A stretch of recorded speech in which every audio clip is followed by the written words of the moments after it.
సతే రామానుజన్మ అందరికీ దాసోహమండి. ఈరోజు ధనుర్మాసంలో 28వ రోజు. ఈరోజు పాసరంలో గోపికలు మేము గోవుల వెంట అడవులకు వెళ్ళేవాళ్ళం.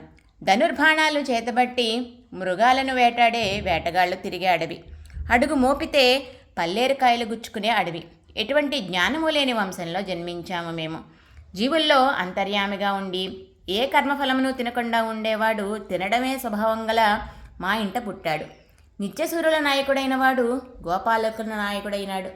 ఇంతకంటే మాకేం పుణ్యం కావాలి? లోకమంతా నిన్ను పొందాలి అని కోరుకుంటే నువ్వు మా వంశంలో కావాలని జన్మించావు.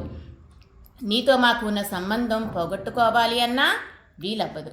లోక మర్యాద తెలియని పిల్లలం మేము, మమ్మల్ని అనుగ్రహించి పరణ ఇవ్వవలసింది అంటూ ప్రార్థిస్తున్నారు ఈరోజు గోపికలు. మన పాలకుల అష్టపతి లక్ష్మీనారాయణ స్వామివారి సన్నిధిలోని ఆండాళ్లమ్మ జడ ఈరోజు పచ్చని బృందావనంలా అలంకరించబడి ఉందండి. శ్రీమతే రామానుజాయ నమః.